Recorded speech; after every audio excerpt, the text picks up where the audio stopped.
Town. नमस्कार, म जगदीश खरेल। कार्यक्रम टक अफ द टाउनमा यहाँहरूलाई हार्दिक स्वागत छ।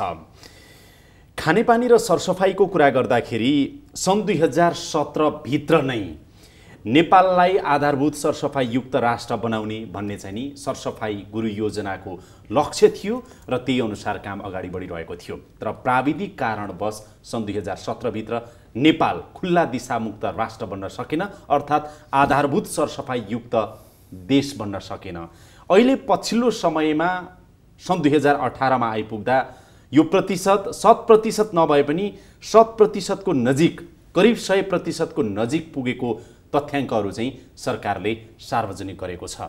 हामी कहिलेसम्म आधारभूत सरसफाईमा 100% को उपलब्धि हासिल गर्न सक्छौँ होला, यो बहस हामीले विगतदेखि निरन्तर रूपमा जारी राखेका छौँ र आज पनि त्यसैको फलोअप स्वरूप आज हामी कुराकानी गर्नेछौँ। सरसफाईमा हामी कहाँ पुग्यौँ त, कहिले घोषणा गर्ने नेपाललाई खुल्ला दिशामुक्त राष्ट्र भनेर। दुईजना महत्त्वपूर्ण व्यक्तिहरू आजको कुराकानीमा हुनुहुन्छ। खानेपानी मन्त्रालयका सचिव गजेन्द्र कुमार ठाकुर मसँग हुनुहुन्छ, स्वागत छ यहाँलाई। धन्यवाद। पूर्वी तराईबाट प्रतिनिधित्व गर्दै जिल्ला समन्वय समिति महोत्तरीका प्रमुख हुनुहुन्छ, त्यस्तै गरेर उहाँ जिल्ला समन्वय समिति महासङ्घ प्रदेश नम्बर 2 का अध्यक्ष समेत हुनुहुन्छ सुरेश प्रसाद सिंह। तपाईँलाई पनि म हार्दिक स्वागत गर्न चाहन्छु। धन्यवाद। सबैभन्दा पहिला त सचिवज्यूसँग सोध्नु पर्यो, अब 17 भित्र त हामीले सकेनौँ, अनि 18 भित्र चाहिँ गर्ने कि भनेर साउथ एजियन कन्फरेन्समा पनि भन्यौँ, यहाँ इन्टरनेसनल कन्फरेन्सहरूमा पनि हामी 18 भित्र त 100% को उपलब्धि हासिल गर्छौँ होला भनेर भन्यौँ। तर यता चाहिँ नि मन्त्रालयका चाहिँ नि अर्थमन्त्रीज्यूले अथवा यी बजेट भाषण गरिराख्दाखेरि चाहिँ नि 2 वर्ष 3 वर्षभित्र गर्ने, यताउता गर्ने भनेर फेरि यो गोलमोटोल जवाफहरू आयो। बजेट पनि के कसो भएको छ अरे, यो कुरा के हो अलिकति क्लियर गरिदिनुहोस् त। सबभन्दा पहिला म धन्यवाद दिन्छु जगदीशजी, धेरै खुसी लाग्यो सरसफाई सम्बन्धी कुरामा मलाई बोलाउनु भयो र एकदम हामी 2017 मा सकेनौँ त भनेर नभनौँ, हामी करिब 95% सम्म पुग्यौँ र अहिलेको वास्तविक स्थिति भन्दाखेरि 97% मा हामी छौँ। तपाईँ ढुक्क हुनुहोस्, 2018 को दिसम्बरसम्म पर्खिनु पर्दैन, अब धेरै समय लाग्दैन। हामी 97 मा छौँ, हुने लागेको छ, अब धेरै बाँकी छैन। हामी चाहिने 2-4 महिना भित्रै चाहिने आधारभूत सरसफाई भएको देश, दक्षिण एसियामा पहिलो देशको रूपमा घोषणा हुनेछौँ। यो सन् 2018 भित्रै त नभनौँ, 2-3 महिनामै भित्र यो बित्नलाई दसैँ अघि नै, दसैँ अघि पनि नभनौँ, डिसेम्बरसम्म पक्कै जाँदैन, डिसेम्बरभन्दा अघि नै। र अहिलेसम्म कतिवटा जिल्ला चाहिँ 77 जिल्लामध्ये कतिवटा जिल्ला खुल्ला दिशामुक्त भए? अहिले मोटामोटी 60 जिल्ला भएको छ र 17 जिल्ला जुन भनिन्छ बाँकी, त्यसको पनि स्थिति धेरै तल छैन। 17 जिल्लामध्ये पनि 4 जिल्लामा 100% भइसक्दा तापनि भोजपुर, सोलुखुम्बु, दोलखा र रूपन्देही 100% टोयलेट बनिसक्दाखेरि तापनि उहाँहरूलाई सिवरेज चाहियो, ढल प्रणाली भएपछि मात्रै घोषणा गर्ने भन्ने 4 वटामा चाहिँ हामी घोषणा गरेका छैनौँ। त्यही भएर 64 जुन आधारभूत सरसफाईको उसमा 64 भइसकेका छ। अलिकति बढी अहिले चुनौती चाहिँ काम गर्नुपर्ने पूर्वी तराईतिरै देखियो। 12 देखि लिएर वीरगञ्जदेखि पूर्वी मोरङ झापासम्म, वीरगञ्जदेखि लिएर झापासम्म अलिकति चुनौती छ। तर जगदीश सरलाई मैले एउटा के कुरा भन्छु भने कुनै पनि कुरा सक्ने बेलामा अलिकति समस्या हुन्छ। यसो गरौँ न, आज पूर्वी तराईबाट नि हाम्रो संयोगले भनौँ न, अब त्यहाँको चाहिँ नि जिल्ला समन्वय समिति महोत्तरीको सभापतिज्यू यहीँ हुनुहुन्छ, तपाईँ प्रदेश नम्बर 2 को अध्यक्ष पनि हुनुहुन्छ। अहिले सचिवज्यूले यो डाटा बोलिराख्दाखेरि पूर्वी तराईमा चाहिँ अलिकति कमजोर देखियो अरूको तुलनामा, किन? हजुरको समस्या केही समस्या छन्। एउटा कुरो के हजुरलाई म भनौँ भने मधेसमा यो कार्यक्रम अलि पछाडि नै सुरु भयो, 2014 पछि नै यो कार्यक्रम गएको हो। एउटा कारण त्यो हो। अर्को के भने विभिन्न आन्दोलन र बाढीले पनि यो प्रोग्रामलाई, सेनिटेसनको प्रोग्रामलाई धेरै प्रभाव गरेको छ। यो ओडिएफ गराउन हामीले विभिन्न टुल्सहरू प्रयोग गरेका छौँ, धेरै टुल्सहरू प्रयोग गरेका छौँ र त्यसमा चाहिँ हाम्रो खानेपानी विभाग लगायतका सेनिटेसनसँग जोडिएका जति पनि स्टेक होल्डरहरू छ अहोरात्र खट्नु भएको छ, जसले गर्दा 14 पछि हजुरलाई मैले अगाडि पनि भने 14 मा सिराको अवस्था 19% थियो, 70 को अवस्था 21% थियो, आज पूर्ण रूपेण यी डिस्ट्रिक्टहरू ओडिएफ भए बस्ती घाना छ, ल्यान्डलेस पिपुलहरू पनि छन्। यो पनि एउटा चुनौती पछिल्लो समयमा यो चुनौती हाम्रो सामु आइरहेको छ। जग्गै छैन, अरूको जग्गामा घर बनाएर बसेको छ। अब जसको जग्गामा घर बनाएर बसेको छ त्यो व्यक्तिले थायी रूपमा टोयलेट पनि यसले बनाओस् भनेर चाहिरहेको छैन, दिइरहेको छैन। यो पनि एउटा मधेसको समस्या हो हजुरको। अहिले आएर अति विपन्न जुन समुदाय छ, अति विपन्न व्यक्तिहरू र आफ्नो ल्यान्ड नहुने व्यक्तिहरू हाम्रो लागि च्यालेन्ज भएको छ हजुरको। अब तपाईहरु के गर्दै हुनुहुन्छ? जस्तो तपाईहरु त जनप्रतिनिधि हुनुभयो, नेता हुनुभयो, राजनीतिक दलको। हामी अब के भनिरहेका छौँ भने विपन्न समुदायका व्यक्तिहरू एक ठाउँमा यदि एउटा क्लस्टरमा बसिरहेको छ भने उनीहरूको लागि कम्युनिटी ल्याट्रिनको अवधारणा लोकल गभर्नमेन्टसँग हामीले तालमेल गरेर कम्युनिटी ल्याट्रिनहरू लिएर गइरहेका छौँ। विपन्न शून्य अनुदानमा चलेको यो कार्यक्रम हो हजुरको। अहिले आएर हामीलाई कठिन के भयो भने अब केही प्रतिशत व्यक्तिहरू थोरै छन् तर गर्नै नसक्ने स्थितिमा छ। त्यसको लागि त अन्तमा गएर शून्य अनुदानको अवधारणा भन्दा पनि अगाडि ल्यान्डलेस पिपुलहरूलाई जस्तो चाहिँ अब चर्पी बनाउनु पर्यो भनेदेखि अब तपाईलाई त संविधानले नै स्थानीय तहलाई अधिकार जिम्मेवारी अलि राम्रैसँग दिएको छ, दिएकै छ होइन? तपाईका जनता जहाँ छन् उनीहरू जमिन नपाएको जनतालाई जमिन दिलाएर चर्पी बनाइदिने दायित्व त तपाईँको पनि हो नि? निश्चित हो, निश्चित हो। हामी त्यतातिर काम गरिरहेका छौँ। यो बिचमा हामीले म आफ्नै मथुरै डिस्ट्रिक्टको बारेमा हजुरलाई कुरा गरौँ। तमाम मेयर उपमेयरज्यूहरूलाई हामीले बोलाएर यो विषयमा डिवासिसीकै बैठकमा डिवासकै बैठकमा राखेर छलफल गऱ्यौँ। कतिपय मेयर साहबहरू तयार पनि हुनुभयो। सार्वजनिक जग्गाहरू छन् कतिपय ठाउँमा, ती सार्वजनिक जग्गाहरूमा क्लस्टरसँग जोडिएको ठाउँमा सार्वजनिक जग्गा छ भने त्यहाँनिर टोयलेट निर्माण गर्ने दिशामा एग्री हुनुभएको छ, उहाँहरू तयार हुनुभएको छ। त्यसकारणले हामी के सोचिरहेका छौँ भने ती विपन्न च्यालेन्जिङ छ अलिकता त्यहीँनिर ती विपन्न वर्गहरूलाई म्यानेज गर्ने सवाल अलिकता हामीलाई कठिन भइरहेको छ। त्यसलाई अहिले स्थानीय सरकार आइसकेको कारणले गर्दा, जनप्रतिनिधिहरू आइसकेको कारणले गर्दा फेरि फन्डको प्रब्लम छैन।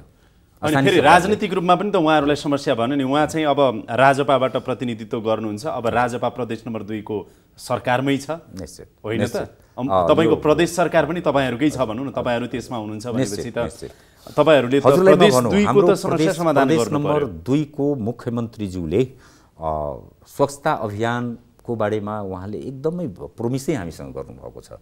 प्रदेशले स्वच्छता अभियान चलाउने भने एउटा कोषै राख्नु भएको छ उहाँले, मुख्यमन्त्री स्वच्छता अभियान, होइन? त्यसको लिड चाहिँ मुख्यमन्त्रीज्यूले गर्ने कुरा गर्नुभएको छ। हजुरलाई म एउटा कुरो के भन्नु, सचिवज्यू पनि यहाँ हुनुहुन्छ। हाम्रो अवधारणामा सेन्ट्रल वास छ, त्यसपछि रिजनल वास छ, त्यसपछि डिस्ट्रिक्ट वास छ, भिवास छ, यमवास छ। अब अहिले आएर अलिकता संरचना त चेन्ज हो नि, सङ्घीय संरचना। अब रिजनल वासको औचित्य रहेन। हाम्रो आग्रह सचिवलाई अब यो प्रदेशवासतिर जानुपर्दछ। मैले हजुरलाई अगाडि निवेदन गरेँ, प्रदेशवासको अवधारणा नहुँदै हाम्रो मुख्यमन्त्रीज्यूले मुख्यमन्त्री स्वच्छता अभियानको डिक्लेरेसन गर्नुभएको छ, पैसा छुट्याउनु भएको छ, तर अब लिगल रूपमा के अरे प्रदेशवास। तर ओडिएफ घोषणा गर्नको लागि चाहिँ अलिकति तीव्र गतिमा भइरहेको छ, तर अरूको तुलनामा अलिकति कम भयो, जसको कारणले अघि सचिवजीले हजुर अहिले अब के भने 2 नम्बर प्रदेशको 8वटा डिस्ट्रिक्ट, 2 नम्बर प्रदेशको 8वटा डिस्ट्रिक्टमा 2टा डिस्ट्रिक्ट डिक्लेयर भइसकेको छ। मैले हजुरलाई अगाडि पनि निवेदन गरेँ, अब 6वटा बाँकी 6वटा बाँकी छ। 6वटाको कन्डिसन म हजुरलाई भनिदिन्छु। धनुषा 98 एबाउट कभरेज छ, महोत्तरी 96, जस 95 भन्दा माथि नै छन्। 88 अलिकता अलि पछाडि बाडा देखिएको छ हजुरको। 83 कि 88? 88 पुग्यो। यो अलिकति अपडेट गर्नुपर्छ ल। खैर सचिवराज अघि डाटा उहाँले पनि भन्नुभयो, सचिवज्यू यो उहाँले भन्नुभयो नि, जस्तो चाहिँ अब जमिन छैन जसको कारणले शौचालय बनाउन गाह्रो हो, त्यसकारण हामीले कम्युनिटी टोयलेटहरू बनाएर भए पनि होइन कोसिस गरिरहेछौँ भन्नुभयो। हाम्रो तपाईँ त यस्तो सचिव हो, संयोगले मास्टर प्लान पनि तपाईँकै पालामा बनेको, सरसफाइको गुरु योजना 2011 मा, होइन त? त्यो मास्टर प्लानले चाहिँ एक घर एक चर्पी भन्छ, होइन? एउटा समुदाय एउटा चर्पी, चर्पीमा जाऊ मात्रै भन्दैन कि एक घर एक चर्पी भन्छ भनेपछि त उहाँको चुनौतीले त तपाईँहरूले बनाउनु भएको मास्टर प्लानलाई पनि च्यालेन्ज गरिरहेछ। के भन्नुहुन्छ त वे आउट के हुन सक्छ उहाँहरूले के गर्नुहुन्छ र त्यसको कन्सेप्ट के अलिकति सेयर गर्नुहोस् एउटा समस्या भइरहेको छ एकदम राम्रो कुरा गर्नुभयो उहाँले जुन रिजनल वास भन्नुभएको छ सबभन्दा पहिला त हामी त्यसैलाई कानुनी रूपले त्यसलाई संशोधन गर्दैछौँ र प्रोभिन्सियल वासको रूपमा हामी त्यसलाई बनाउँदैछौँ 7 प्रोभिन्सको जुन छ प्रोभिन्सियल वास बनाउँदैछौँ नम्बर 1 कुरा नम्बर 2 कुरा अब कम्युनिटी टोयलेट सम्बन्धी त्यो के छ भनेपछि कहाँ कहाँ त्यस्तो किसिमको छ हामी पहिचान गरेर र त्यसको व्यवस्थापन बनाएर त विगतमा पनि हामी धेरै कम्युनिटी टोयलेटहरू बनायौँ हैन तर त्यसको व्यवस्थापन सञ्चालन कसरी गर्ने त्यसका स्थानीय सरकारलाई दिएर बजेटको समस्या छैन व्यवस्थापन सम्बन्धी बनाइदिएर कसरी व्यवस्थापन हुन सक्छ त्यस सम्बन्धी कुराकानीतिर पनि हामी हेर्दैछौँ एउटा मोडेलको रूपमा चाहिँ एक घर एक चर्पी त चाहियो नि हैन एक घर एक चर्पी त अब जसको ल्यान्डलेस पिपुलहरूको एकदम रेयर छ लेस देन अब भनौँ न 1% छ त्यसको पर्सेन्टेज कम छ एकदम कम छ तर उहाँहरूले लागिराखेका त छौँ भन्नुभयो मन्त्रालयको तर्फबाट जस्तो जनप्रतिनिधिहरूलाई त्यहाँ 2 नम्बर प्रदेशको जनप्रतिनिधिहरूलाई हाम्रो यसरी सहजीकरण यस्तो सपोर्ट सहयोग तपाईहरुलाई रहन सक्छ यदि यो अभियानमा जाने हो भने मन्त्रालयको रोल पनि हामी निर्वाह गर्छौं भन्ने के छ ठीक छ हैन यसमा चाहिँ के छ हाम्रो स्थानीय डिभिजन कार्यालयहरू छन् विभिन्न एनजीओ आईएनजीओहरू पनि छन् र त्यसमा चाहिने एक्ज्याक्ट पहिचान भएर आएपछि कति नम्बर अफ सार्वजनिक शौचालय कति चाहिने संख्या आवश्यक हो र कति ल्यान्डलेस पिपुलहरू जुन छ त्यसमा एक घर एक चर्पीलाई चाहिने हामीलाई प्रब्लम हुन्छ एक्ज्याक्ट हामीलाई आएपछि त्यसमा चाहिने हामी समाधान गर्न तयार छौं यसमा केही समस्या छैन स्थानीय सरकार हाम्रो डिभिजन कार्यालय हामी सँगै बसेर बजेटको पनि केही समस्या छैन खाली एउटा के छ भनेपछि कहाँ बनाउने सार्वजनिक जग्गा र त्यसको सञ्चालन सम्भारको जिम्मेवारी स्थानीय सरकारले लिएपछि सरकारले दिन चाहिने संघीय सरकारले दिन तयार सरले एउटा क्वेशन गर्नुभएको थियो मधेसमा किन अलि पछि मैले कारण भने अलि पछाडी सुरु हो एउटा समस्या के छ भने यो सरसफाइसँग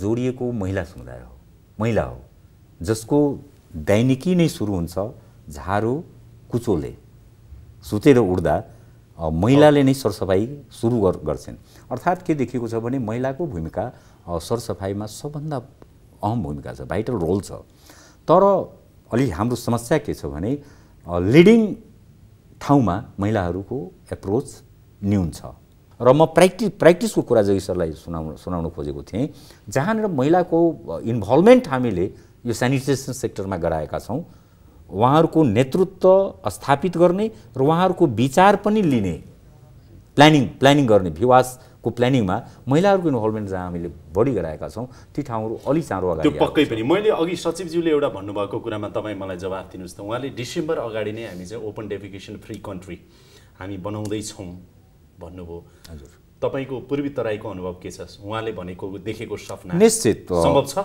यो एकदमै यो सपना उहाँले देख्नु भएको सपना एउटा तथ्याङ्कमा आधारित छ बढी काम गर्नुपर्ने बाँकी 3-4 महिनामा सकिन्छ हजुरको तपाईको प्रदेश नम्बर 2 कै 6 वटा जिल्ला बाँकी रहछन् खैर 95 हुन् कि 97 हुन् कि अथवा 88 हुन् छन त बाँकी त छन् 6 वटा बाँकी छ 6 वटा सम्भव छ सम्भव छ पोसिबल छ हामी बहुत चाँडो धनसा र महोत्तरी त करिब भइसक्यो अब हाम्रो सचिवले भन्नुभयो नि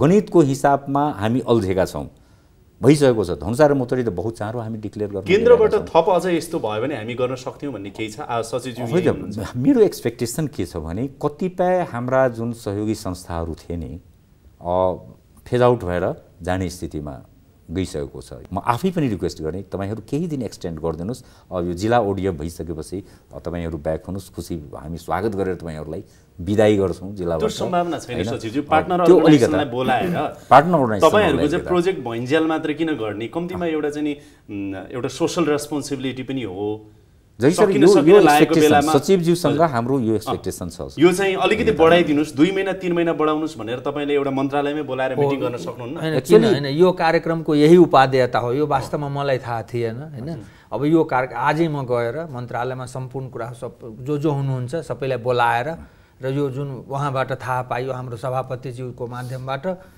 म तुरन्तै गर्छु मलाई थाहा थिएन र यसै सिलसिलामा जगदीश सरलाई म किन धन्यवाद दिन्छु भने पछि यस्तो कार्यक्रमको यही उपादेयता हो जनतासम्म के पुगिरहेको छैन माथि बस्ने सचिव सहसचिवहरूलाई थाहा हुँदैन जनताको लेभलबाट तुरन्तै मैले गरेँ म तुरन्तै प्रतिक्रिया स्वरूप यसलाई चाहिँ जे जति छ उहाँहरू पनि धेरै काइन्ड हुनुहुन्छ। 2-3 महिना भनेको उहाँहरूको लागि केही पनि कुरा होइन। अब एउटा बोल दिएपछि पुग्छ। सचिवज्यूले त्यसो भए अब हाम्रो लागि पनि खुसीको कुरा भयो श्रावकज्यू होइन? हजुर हजुर। सचिवज्यूले इनिसिएसन लिएर पूर्वी तराईमा जहाँ ओडिएफ हुन बाँकी रहेका जिल्ला छन् डिसेम्बरसम्म चाहिँ कम्तीमा अथवा दसैँ तिहारसम्म चाहिँ तपाईँहरू प्रोजेक्ट नै सकिए पनि त्यहाँ नछोड्नु होला। आजै म सबै कमिटी एउटा जति सर के छ भने सजिलो हुनुहुन्छ, अब यो बर्सातले पनि हामीलाई समस्या खडा गर्यो। तपाईँले थाहा बाढीले, वर्षाले, डुबान कटान, अब यसमा पनि हामी अब झेल्नुपर्ने स्थिति आइसक्यो अब यो स्थितिमा। त्यसकारण अलिकता स्पिड डाउन हुन्छ अहिले।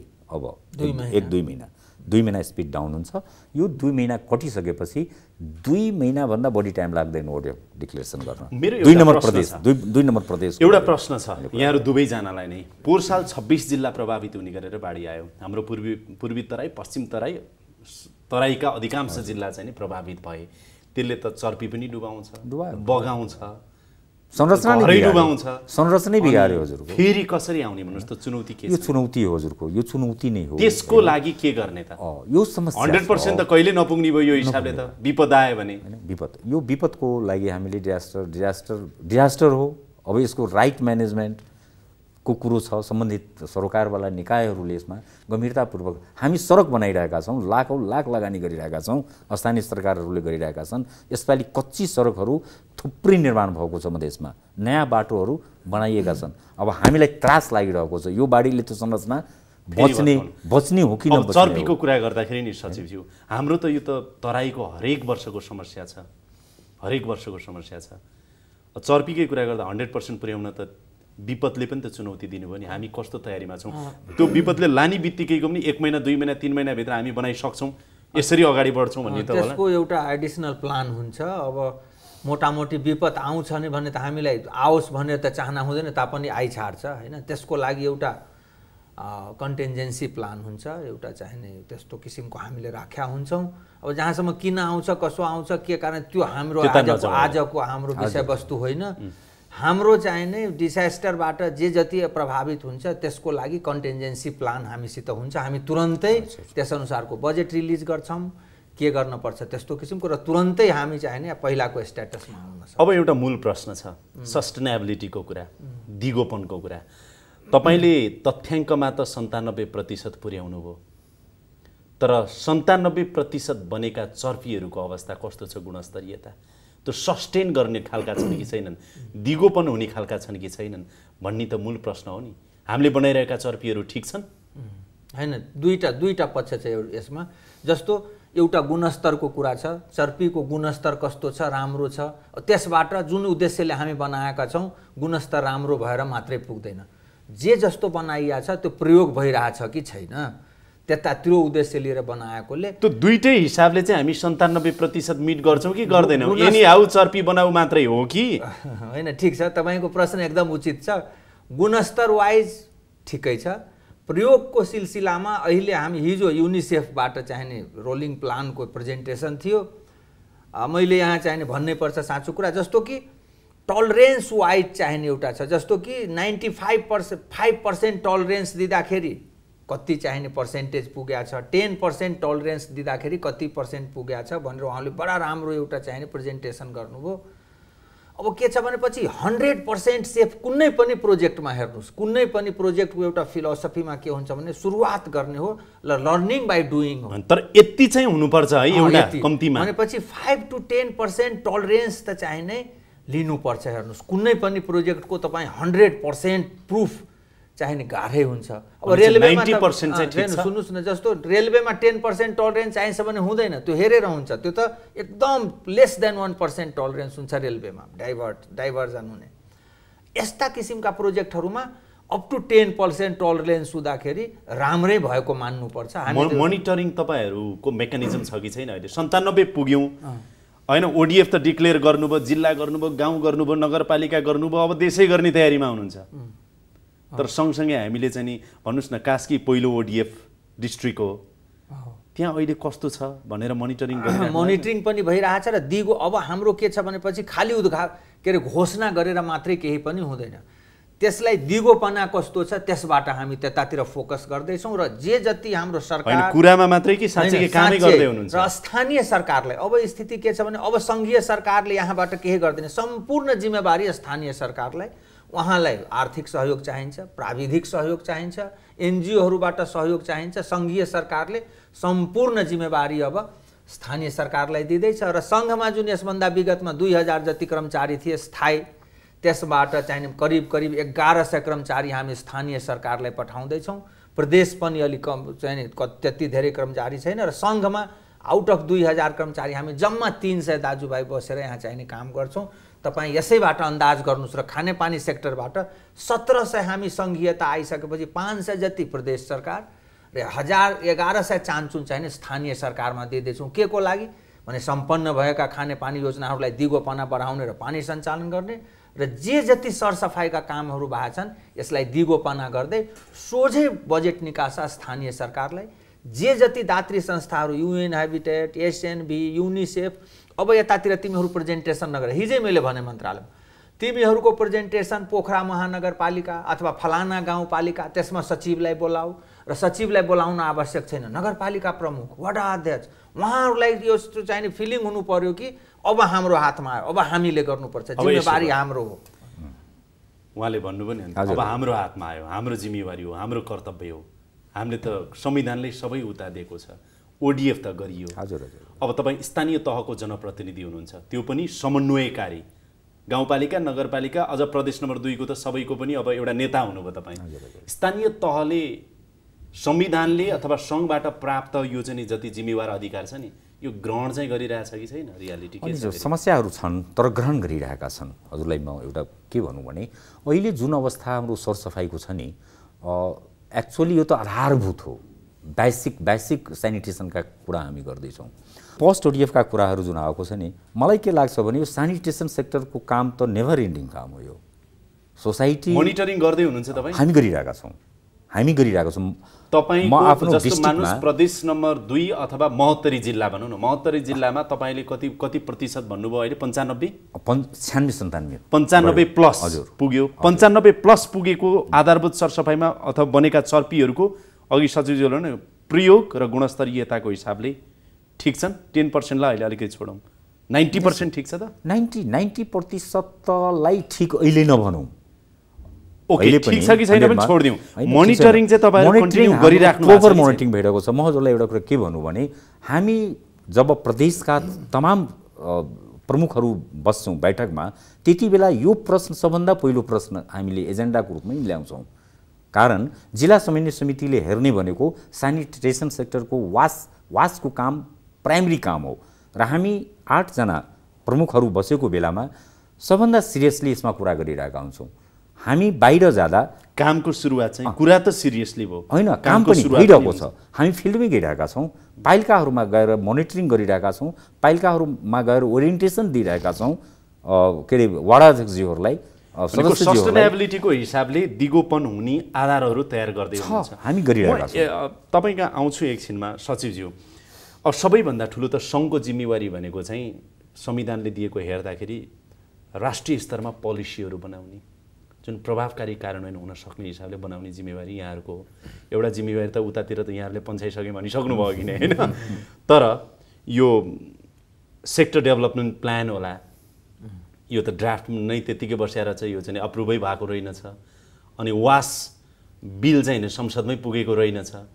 अघिल्ला कुराकानीमा नि तपाईँले मसँग भन्नुहुन्थ्यो यसलाई त हामी ल्याउँदैछौँ अब भनेर, मसँगै भन्नुभएको थियो। कहाँ पुग्यो प्रगति? अब त्यो त बनाउनु परेन, पेश गर्नु परेन, कानुन बनाउनु परेन? तपाईँसित कुरा गरेको 7 दिनमा मेरो सर्वे भयो त गरम के। तर अहिले फेरि आएको छु, धन्यवाद चाहिने म दिन चाहन्छु। अहिले चाहिने छाता ऐन हामी बनाउँदैछौँ खानेपानी सेक्टर एज ए होलको, त्यसमा सरसफाइ ऐन नै हाल्ने भयो।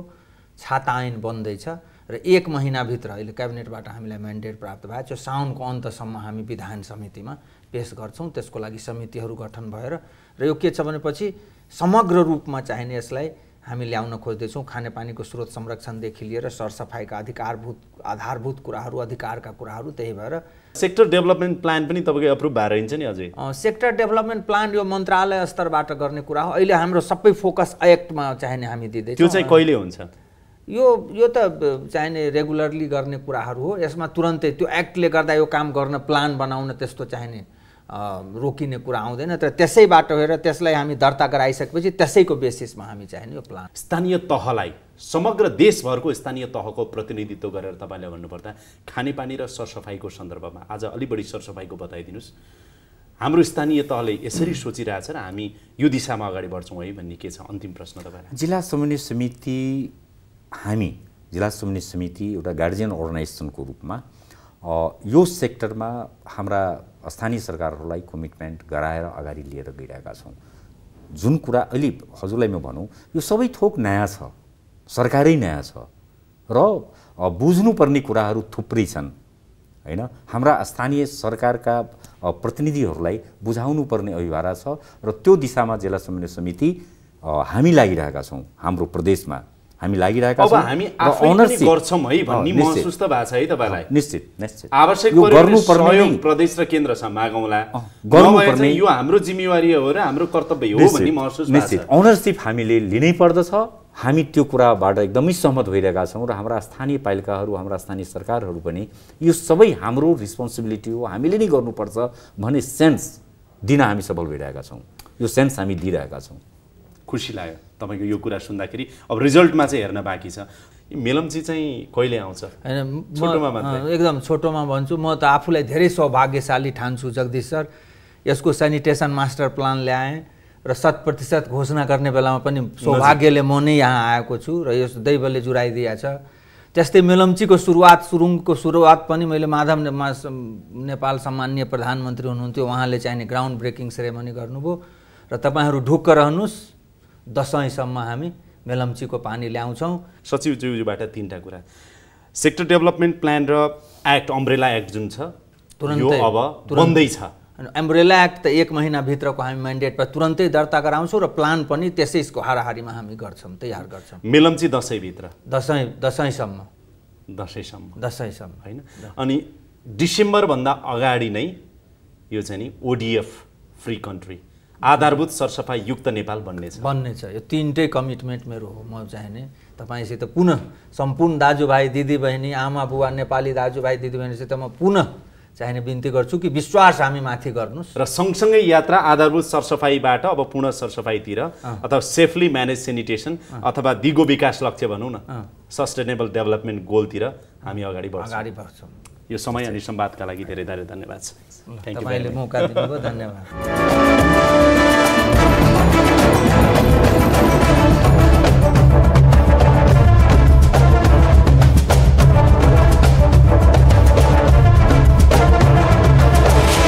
Talk of the Town.